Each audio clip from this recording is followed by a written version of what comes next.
Olá pessoal, sejam bem-vindos de volta. Então nós estávamos no último vídeo discutindo a vantagem de usar Base Packages sobre Base Package Classes, né? E eu particularmente prefiro usar Base Package Classes porque eu ganho a vantagem do compilador verificar para mim em tempo de compilação se as minhas classes, os meus pacotes vão ser escaneados corretamente, tá?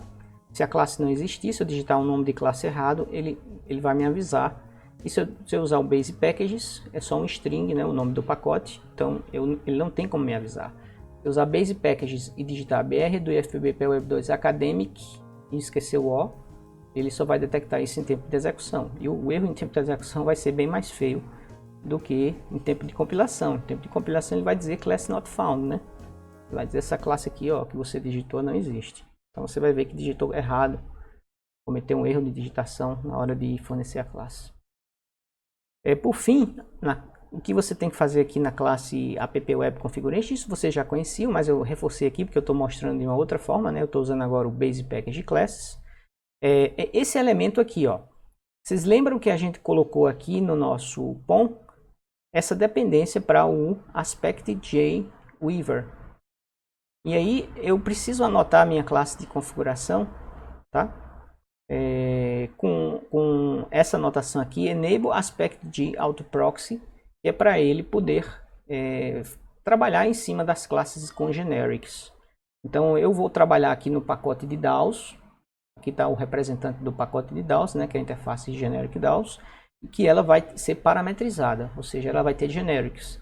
E aí o Spring precisa saber disso para poder interceptar suas classes e gerar criar proxies dessas classes em substituição a ela. Ou seja, ele não vai usar a tua classe de fato, ele vai herdar a tua classe e vai usar uma classe interna dele lá para poder lidar com a parte de generics em tempo de execução, certo? Então é algo complicado aí do framework, é uma forma como o framework optou por lidar com classes dos usuários que usam generics. Não sei se isso vai persistir nas próximas versões, né? Mas no Spring 5 você precisa dessa anotação na sua classe de configuração, em qualquer classe de configuração. Como eu já tenho a classe de configuração para app web configuration, eu preferi colocar nela, tá?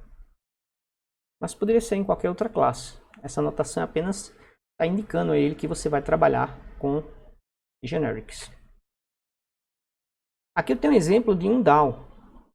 Então observem que o meu DAO ele recebe uma anotação do Spring, que é chamado repository, indicando que é uma classe cujos objetos vão ser gerenciados pelo Spring. Na hora que eu precisar de um DAO, eu vou injetar um DAO. Eu não vou dar new na classe DAO. Tá? A classe DAO está usando também uma outra anotação do Spring, que é a classe Persistence Context, para dizer que você precisa injetar, que o Spring vai ter que se virar para injetar o Entity Manager aqui. Certo?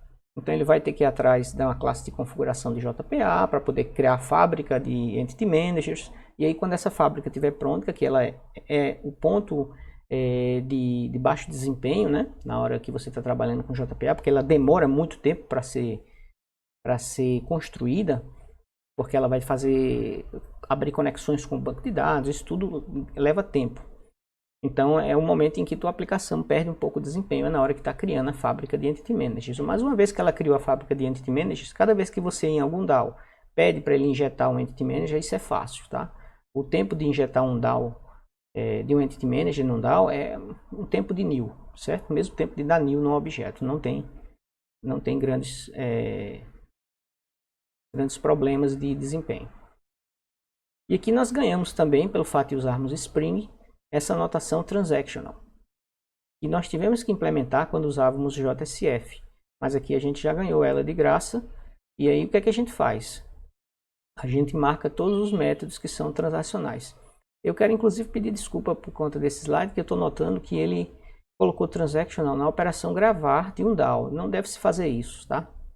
Porque imagine que você tem um outro DAO que vai realizar uma operação que ele apaga de uma tabela e insere na outra, certo?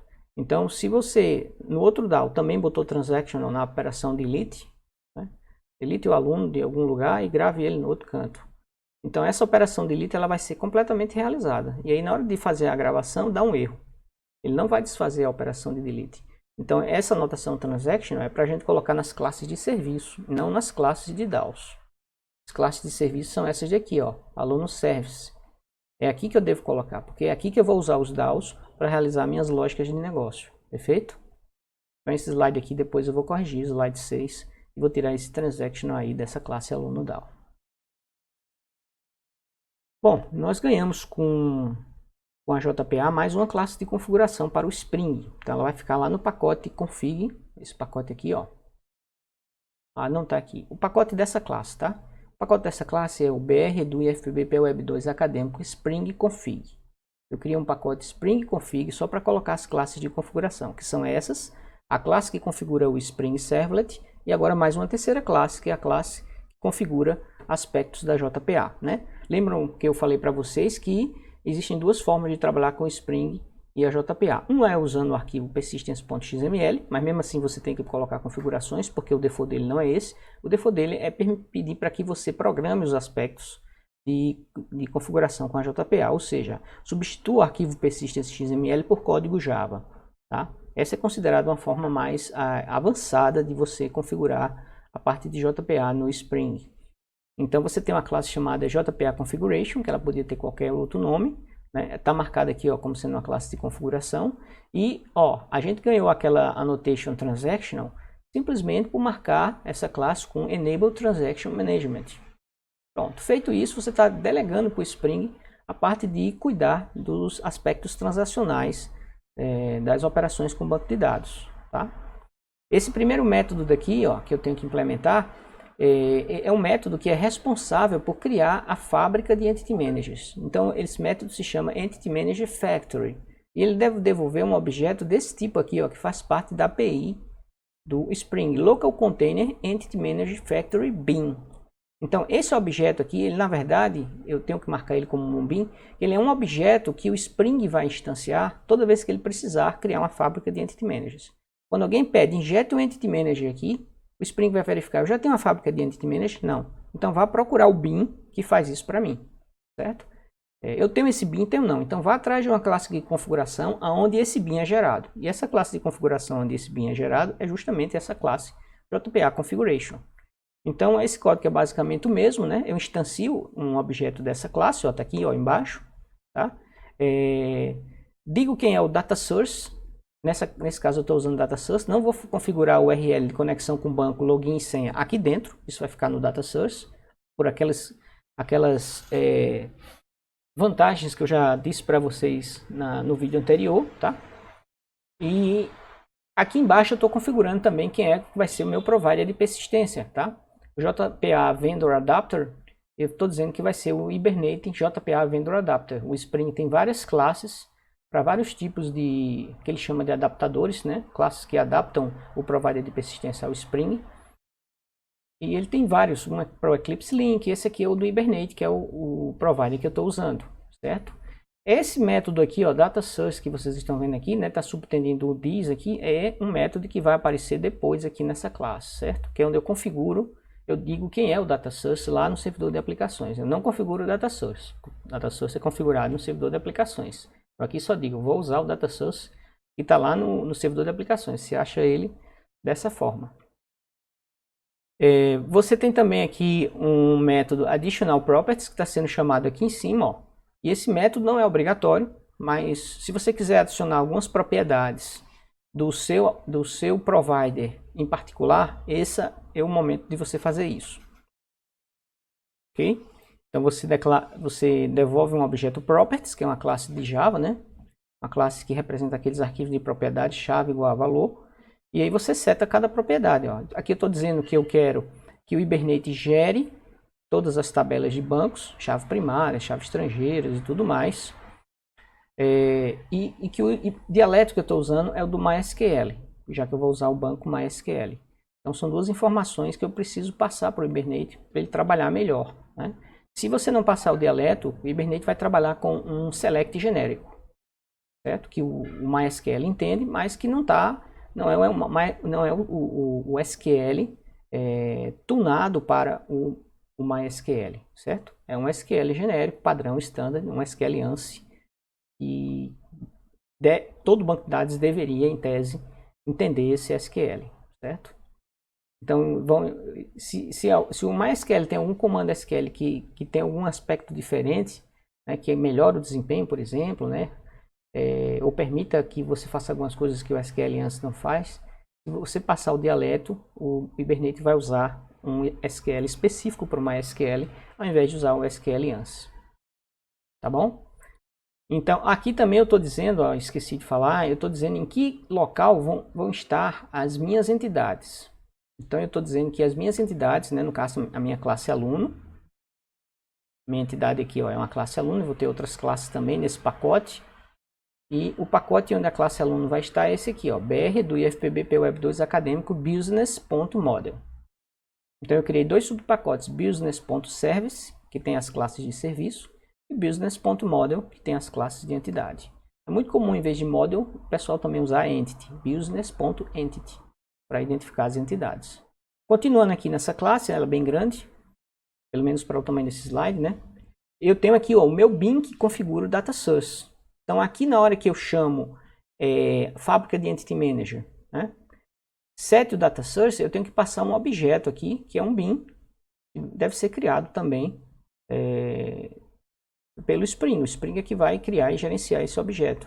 Então eu criei aqui o método, marquei ele como um bin, e nesse momento aqui, ó, eu utilizo o JNDI, né, que é o serviço de nomes do Java. Todo servidor de aplicações implementa JNDI. Eu estou dizendo que eu cadastrei esse data source com esse nome aqui, ó. Não sei se a gente vai conseguir chavear aqui, acredito que sim. Mas se vocês observarem aqui, ó, esse aqui é o meu servidor de aplicações, né, o Whitefly 20.0. Eu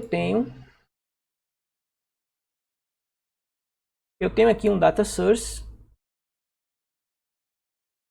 cujo JNDI name dele, ó, é javaacademico.ds. Então, com esse nome, eu consigo recuperar informações desse data source em qualquer classe Java, tá? Que trabalhe com JNDI. Então, é isso que eu estou fazendo aqui, ó. Tá? Eu criei um objeto que trabalha com JNDI e eu pedi a ele, ó, procure no servidor de aplicações um objeto que se chama java:/acadêmico-ds, certo? Então, esse foi o nome que eu dei ao meu data source, acadêmico ds de data source. E aí ele vai buscar esse data source para mim, tá?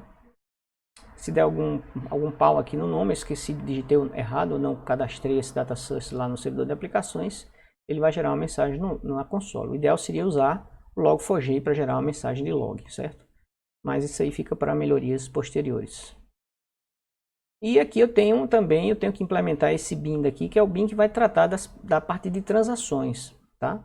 Então, toda vez que eu usar um @transaction, ele internamente vai ter um interceptador que vai fazer abrir a transação e no final da execução do método fechar a transação. Ou seja, é um interceptador que eu não preciso implementar, o Spring já implementou para mim. Na hora que eu coloquei essa annotation aqui, ó, habilite o gerenciador de transações, né? Eu tenho que dizer qual é o bin que vai fazer esse trabalho para mim. Então, eu faço isso dentro da classe JPA Configuration, certo? Então, essa é mais uma classe que está dentro do pacote de configuração, juntamente com a classe app web configuration e a classe Spring Servlet, certo? Aqui eu tenho a classe de serviço, ó. A classe de serviço, como eu falei para vocês, é onde eu vou injetar os meus DAOs e onde eu vou realizar a parte de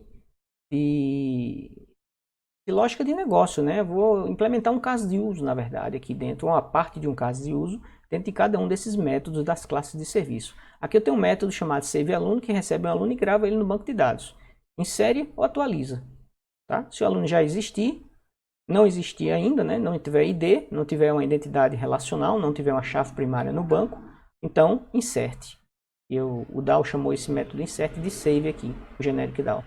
Se não, update, faça um merge, né? No jargão da JPA. Tem outro método aqui, findAluno by ID, que dado um ID, ele retorna um aluno com aquele ID. Tá? Então, nessa classe daqui, eu vou colocar todas as operações que eu preciso realizar no objeto aluno, né? E eu marco ela como um @service, certo? Lembre-se que ela, aluno service, é a classe que eu passei lá na classe de configuração, ó. Na classe app web configuration, eu passei o aluno service como sendo o representante desse pacote service aqui. Se eu criar um outro serviço lá dentro, turma service, eu não preciso mais vir aqui e adicionar turma service. Basta uma classe por pacote e ele já vai escanear aquele pacote. Bom, mas fazer DAOs dessa forma, esse é um DAO inicial, tá? Não significa dizer que nossos DAOs terão essa cara, desse jeito. A gente vai querer fazer um DAO genérico e depois a gente vai especializar esse DAO para DAOs específicos, assim como a gente fez com a Java Server Face. E esse DAO aqui é só um exemplo de como a gente pode implementar o DAO, né? Tirando esse transactional aqui, esse DAO aqui estaria perfeito. Mas aí, ó, toda vez que eu quiser gravar um objeto, salvar, eu vou ter que chamar o gestor de persistência e dar um persist. Update é a mesma coisa. Resultado, meu aluno DAO vai ficar com um monte de método, e a única coisa que muda do aluno DAO para o curso DAO, para a turma DAO, é o objeto que eu estou gravando, que eu estou deletando, que eu estou modificando, estou atualizando, né? Que eu estou buscando pelo ID. Então esses métodos todos que são comuns a todos os DAOs, eu prefiro colocar isso no interface, né? Ou seja, use aquela regra máxima da gangue dos 4, que definiu o design patterns, programe para uma interface, não para uma classe.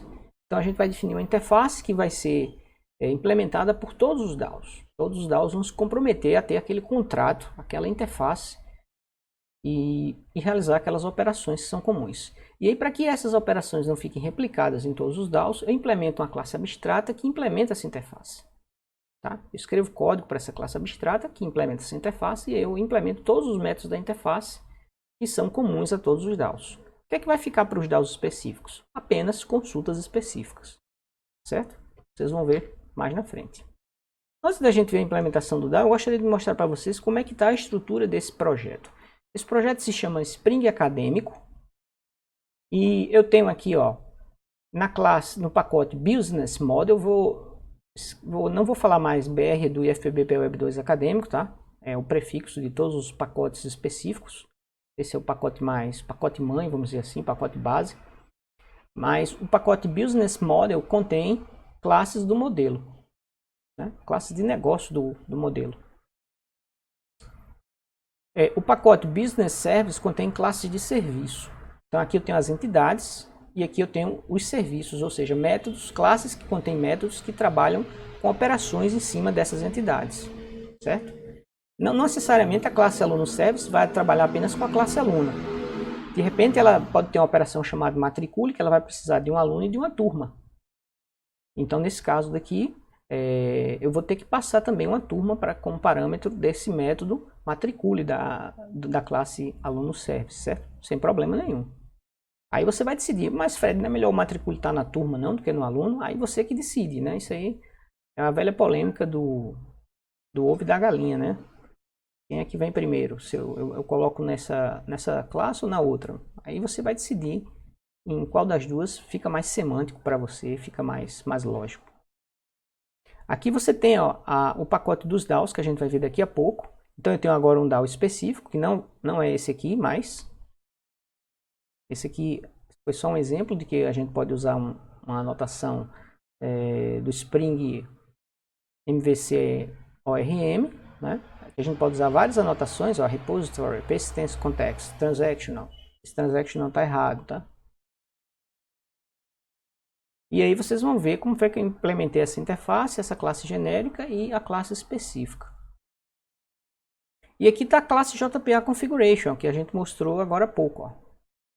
Essa classe aqui de 2 slides, onde eu defino onde é que está o meu data source, como é o nome do meu data source.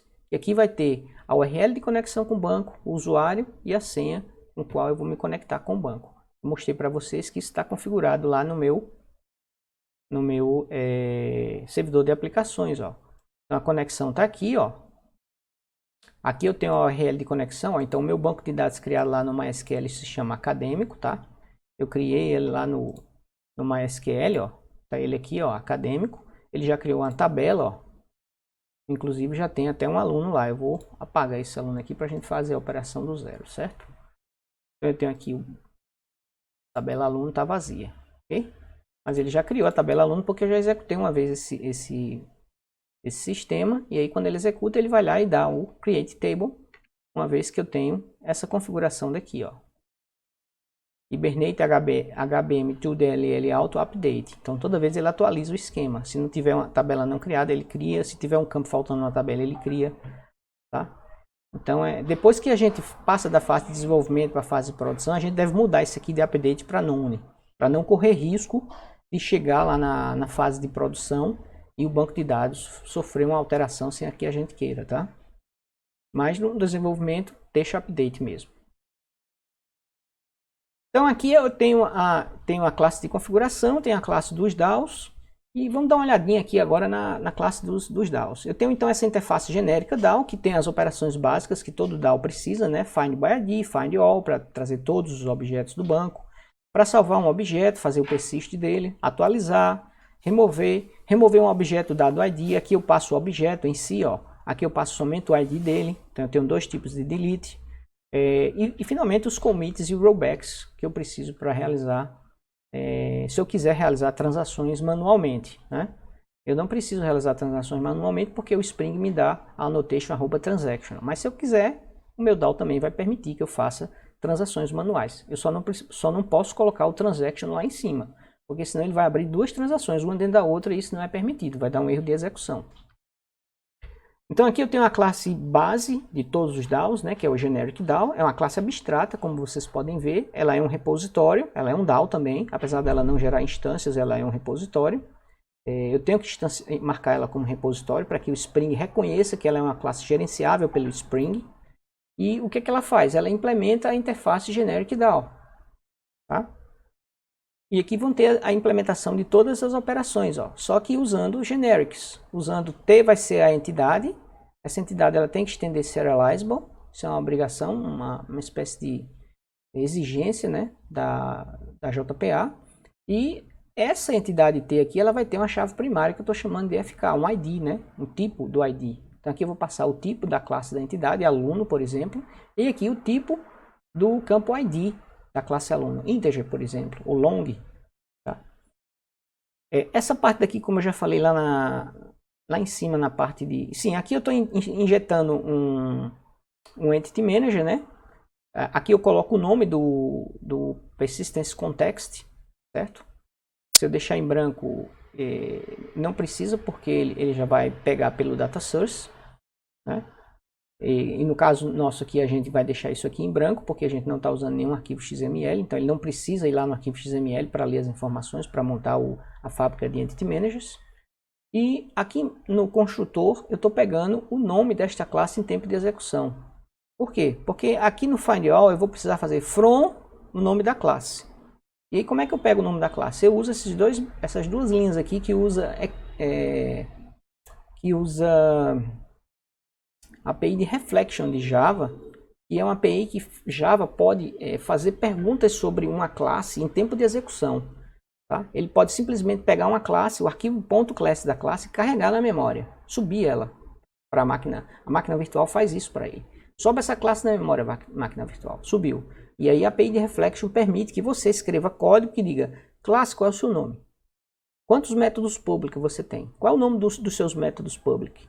Me dê o número de parâmetros do seu método public getNome. Me dê o número de parâmetros, os tipos dos parâmetros do seu método setNome. Então você pode conhecer uma classe Java usando a própria linguagem Java em tempo de execução. E é o que essas duas linhas aqui estão fazendo, tá? Recuperando qual é o nome que essa classe vai ter quando isso aqui estiver em execução. Porque em tempo de compilação isso aqui é T. Certo? Eu estou usando T aqui, ó, toda vez que eu preciso me referenciar a essa classe. Vai ser T. Tá? Em alguma hora isso aqui vai ser aluno, desculpe, em outra hora vai ser turma, outra hora vai ser horário, outra hora vai ser professor, outra hora vai ser coordenador. Mas quando eu escrevo o código, isso é T. Da mesma forma, quando eu escrevo uma função para calcular a raiz quadrada de um número, eu digo raiz quadrada, abre parênteses, float n. Quem é esse n? Eu não sei quem é o n, eu não sei qual valor você vai passar lá. Você vai calcular a raiz quadrada de quem? De 2, de 5, de 10, de 20, de 100? De menos 4? Então eu não sei qual é o valor real do parâmetro, tá? O valor real do parâmetro só é conhecido em tempo de execução. Do mesmo jeito aqui, o valor real desse T só é conhecido em tempo de execução. Então essas classes aqui guardam o nome da classe nessa propriedade class aqui, ó. Então ele guarda uma classe na propriedade class. E aqui eu pego o nome da classe. Class me deu o seu nome. E aí com isso eu posso fazer um from aluno, from turma, from professor, from horário. Senão eu teria que fazer from T, não vai funcionar. porque ele vai precisar de uma classe chamada T, né? E eu não vou ter essa classe. O restante a gente já viu. Deixa eu ver uma olhada aqui para quem já viu a parte de JSF com CDI. Eu simplesmente estou usando meu Entity Manager para fazer as operações de banco de dados que vocês já conhecem da JPA, né? Persistência, fazer o merge, que é o update, remove. Aqui o delete by ID eu encontro a entidade depois. Desculpem, eu removo. E a parte de commit e rollback. Eu dou um flush e dou o commit na transação, pego a transação e dou o rollback, tá? Caso eu queira trabalhar com transações manualmente. E aqui eu tenho um DAO específico. O DAO específico, é um DAO concreto ou específico, como queiram chamar, que vai estender a classe generic DAO. Aí agora sim, aqui os parâmetros da classe generic DAO terão valores reais, tá? O T vai ser aluno e o FK vai ser integer. Então eu estou dizendo que esse generic DAO aqui é para fazer operações de DAO sobre entidades aluno, cuja chave primária, ou seja, cujo elemento @id, anotado com @id, da JPA, é do tipo integer. O ID dele é integer, tá? E a exigência de que ela implemente serializable. E acabou-se, não preciso fazer mais nada dentro do DAO, porque todas as operações básicas já estão implementadas aqui em generic DAO. Então o que é que eu vou colocar possivelmente em aluno DAO? Sei lá, de repente um método que somente a tabela aluno é capaz de me fornecer. Por exemplo, me dê todos os alunos cujo estado seja aprovado. Me dê todos os alunos cuja desistência seja true. Os alunos desistiram. Me dê todos os alunos que estão matriculados, né, na instituição. Me dê todos os alunos em ordem alfabética que estão matriculados na disciplina tal. Então, esse tipo de query, de consulta, é específica aqui do DAO de aluno. Então, aqui eu vou colocar os métodos que geram essas queries, perfeito? Eu posso usar o Entity Manager, já que eu estou herdando da classe Generic DAO, e é ela que tem o Entity Manager. Ó. O Entity Manager está aqui, ó. Ele é protected. Então, todas as subclasses de Generic DAO têm acesso a essa variável Entity Manager, sem precisar chamar o método getEntityManager.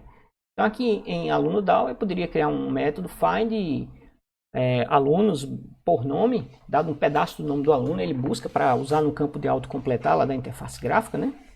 E aí, eu fazer uma query com like. Procure o aluno cujo nome é like %, parâmetro p %. E aí onde o parâmetro p é o valor, o pedaço do nome que a pessoa digitou no campo input lá da interface. Note que ele também está marcado como repository. Ele também é um repositório, assim como o generic DAO é um repositório. O único que não é repositório nesse caso é a interface, sabe? Porque ela é um elemento que define um contrato, não é nada concreto. Bem, pessoal, só para concluir aqui, a gente tem aqui um controller, aluno controller, que é um controller do MVC, né, do Spring MVC, que está realizando algumas operações que vão ser exibidas na aplicação, certo? E aqui eu tenho um exemplo de um formulário de cadastro do aluno. Observe que aqui no formulário eu estou usando o elemento do TimeLeaf THObject, eu espero receber um aluno.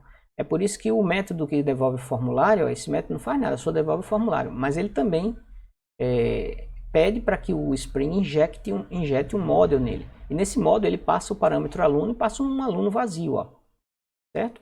Então esse formulário daqui ele vai ter acesso a um objeto aluno com esse nome aqui, certo? Com esse identificador aluno. E é justamente esse identificador daqui, ó. O formulário está pronto para trabalhar com o objeto aluno. E aí em cada campo do formulário, por exemplo, o input que recebe o nome, eu uso uma outra expressão do TimeLeaf, que é uma expressão de field. Um field expression, essa daqui é uma value expression, essa daqui é uma field expression. Esse asterisco está dizendo que esse nome se refere a uma propriedade deste objeto. Tá? O TH-field ele trabalha com o TH-object. Não adianta você colocar um TH-field se você não tiver um TH-object no elemento py, onde o TH-field é usado. Então ele vai procurar pelo TH-object, se ele não encontrar vai dar um erro, isso aqui em tempo de execução. Dependendo do seu editor, pode dar até um erro em tempo de compilação, se você colocar um TH-field e ele não encontrar nenhum TH-object no componente py do campo, do componente input nesse caso, onde você usou o TH-field, certo? Então você está dizendo aqui get nome em cima de aluno. E na hora que você for levar para lá, para o Spring, set nome. Get nome na hora de montar o formulário, set nome na hora de responder ao request. Tá? E um detalhe importante, se você usa thfield, você não precisa mais usar o atributo name da tag input. Name igual a nome, porque o thfield se encarrega de gerar no HTML name igual a nome. Tá? O thfield aqui já faz tudo. Se você pedir para ver o código HTML final desse template, você vai ver que ele vai colocar lá um name igual a nome. Vai colocar um name igual a matrícula aqui, o name igual a data de nascimento, o name igual a país. Tá? E no campo select aqui eu estou usando ó, um outro expression value do TimeLeaf, que é países. E aqui no controlador eu estou gerando com esse model atributo países. Ó. Eu estou devolvendo uma lista, e aí toda vez que eu me refiro a países aqui no formulário, eu estou me referindo a essa lista devolvida por esse método. Ó. Eu estou gerando com esse model atributo, eu não preciso criar um model e setar uma lista de países dentro desse model, não. O simples fato de eu marcar o método com model atributo significa dizer que quando eu passar para a visão aqui aluno forms, todos os métodos que tiverem essa notação model attribute também colocarão seus objetos aqui dentro desse model. Então olha só que facilidade, que legal, né? Eu não preciso fazer isso, criar outro model aqui dentro. Até porque se eu criasse outro model aqui dentro, eu não estou chamando esse método, eu estou chamando esse daqui de cima. Então essa anotação daqui diz, ó, adicione a um model vigente, um model que está atualmente instanciado, que no caso aqui é esse, certo? Adicione todos os outros métodos que tem a notação model attribute, tá? Com os respectivos nomes de atributos, para que o formulário lá possa acessá-los. Então se eu tivesse outro método daqui anotado como model attribute, ele ia pegar o objeto, no caso a lista de strings, esse aqui, o outro poderia retornar, por exemplo, um aluno, poderia retornar uma turma, então eu jogaria essa turma aqui dentro desse model que eu estou instanciando aqui no método que devolve o formulário vazio. Certo? Esse aqui já vai ser um método que adiciona o aluno, quando eu aperto no botão cadastrar. Esse aqui busque por ID, quando eu digitar na URL até o nome alunos /1, e ele vai pegar o aluno com o ID igual a 1. Tá certo? Então a gente vai ver essa aplicação executando, que estão as referências bibliográficas dessa parte. A gente vai ver essa aplicação executando e vamos propor algumas alterações. Vamos criar mais uma outra entidade, por exemplo, né? Turma. E vamos tentar fazer uma operação de criar uma turma, fazer um CRUD de turma e depois a operação de matricular um aluno numa turma. Tá? Isso vai exigir que a gente faça associações um para muitos com aluno e turma e sucessivamente, tá? Turma com aluno. Então a gente fica por aqui nesse vídeo, aguardo vocês no próximo. Até lá!